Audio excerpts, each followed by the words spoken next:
Hello hi అండి, అందరికీ నమస్కారం. ఈరోజు కరెంట్ అఫైర్స్ ఏంటంటే మన దేశంలో తయారైనటువంటి మొట్టమొదటి ఎంఆర్ఎన్ఏ వ్యాక్సిన్ ఏది? మన దేశంలో తయారైనటువంటి మొట్టమొదటి ఎంఆర్ఎన్ఏ వ్యాక్సిన్ ఏది అంటే జెమ్కోవాక్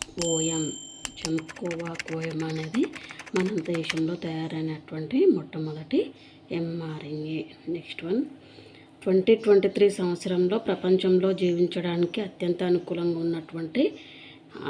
అనుకూలంగా ఉన్న నగరంగా నమోదైనది ఏది? 2023 సంవత్సరంలో ప్రపంచంలో జీవించడానికి అత్యంత అనుకూలంగా ఉన్నటువంటి నగరంగా నమోదైనది ఏది అంటే వియన్నా నగరం. నెక్స్ట్ వన్, ఇటీవల ఒక ప్రసిద్ధ సంగీత బృందం కృత్రిమ మేధస్సు సాంకేతికతలను ఉపయోగించడం ద్వారా చిట్టచివరి పాటను రూపొందించి దాన్ని త్వరలో విడుదల చేయనున్నట్టు బృందం పేర్కొనడం జరిగింది. అది ఏది అంటే ది బీటిల్స్.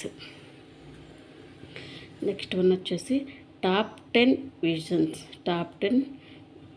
విజన్స్ వివరాల ప్రకారం 2023 జూన్ 18వ తేదీన అంతర్జాతీయంగా ఇంటర్నెట్ మూసివేతల కారణంగా అత్యధిక నష్టాలు పొందిన దేశం ఏది అంటే ఇథియోపియా దేశం. నెక్స్ట్ వన్ వచ్చేసి ఇటీవల పురావస్తు పరిశోధకులు ఏ ప్రాంతంలో 3000 సంవత్సరాల క్రితం నాటి మమ్మీని చెత్త అడుగున కనుగొనడం జరిగింది అంటే పెరూలోని లీమా నగరంలో కనుగొనడం జరిగింది. నెక్స్ట్ వన్ వచ్చేసి భారత్ విద్యుత్ మంత్రిత్వ శాఖ ఇటీవల విద్యుత్ నిబంధనలను 2020ని సవరించి కొత్త సుంకాల వ్యవస్థ ప్రవేశపెట్టిన సంస్థ పేరు ఏంటి అంటే time of day. Next one వచ్చేసి జీఈ ఏరోస్పేస్ సంస్థ నుంచి సాంకేతికతల బదిలీ ద్వారా భారత్ మానవరహిత గాలిలో ఎగిరే విమానాలు లేదా డ్రోన్లకు తరహా ఇంజన్లు తయారు చేయగలుగుతుంది. జీఈ ఏరోస్పేస్ సంస్థ నుంచి సాంకేతికతల బదిలీ ద్వారా భారత్ మానవరహిత గాలిలో ఎగిరే విమానాలు లేదా డ్రోన్ల తరహా ఇంజన్లు తయారు చేయడం గలుగుతుంది ఏది అంటే కావేరి. నెక్స్ట్ వన్ ఏంటంటే తెలంగాణ ఆర్థిక సంఘం చైర్మన్గా మాజీ ఎమ్మెల్సీ అయినటువంటి ఎవరిని కేసీఆర్ గారిని నియమించడం జరిగిందంటే వి భూపాల్ రెడ్డి గారిని నియమించడం జరిగింది.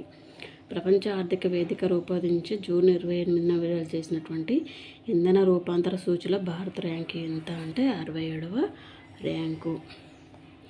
నెక్స్ట్ వన్ వచ్చేసి 2023 జూన్ నెలలో భారతదేశంతో పాటు మరో దేశం కూడా ఆర్టెమిస్ ఒప్పందంపై సంతకాలు చేయడం జరిగింది. అది ఏ దేశం అంటే ఈక్వెడార్. నెక్స్ట్ వన్ వచ్చేసి ఫేస్బుక్ మాతృ సంస్థ మెటా సరికొత్త కృత్రిమ మేధస్సు వ్యవస్థ లీమా 2ను తీసుకొచ్చింది. నెక్స్ట్ వన్, దేశంలోని ఏ రాష్ట్రం 2023 సంవత్సరంలో ఎలక్ట్రానిక్ వస్తువులను అత్యధికంగా ఎగుమతి చేసింది అంటే తమిళనాడు రాష్ట్రం. నెక్స్ట్ వన్, ఉక్రెయిన్ దేశంలో జూన్ 6వ తేదీన నాశనమైనటువంటి భారత ఆనకట్ట పేరేమిటి అంటే కాకోవాక్. జాతీయ సికిల్ సెల్ ఎనీమియా నిర్మూలన మిషన్ 2047ని ఎవరు ప్రారంభించారు? ప్రధాని మోదీ గారు ప్రారంభించడం జరిగింది. ఇదండి ఈరోజు కరెంట్ అఫైర్స్. ప్లీజ్ షేర్ చేయండి, లైక్ చేయండి, ఛానల్ని సబ్స్క్రైబ్ చేసుకోండి. Please thank you all of you.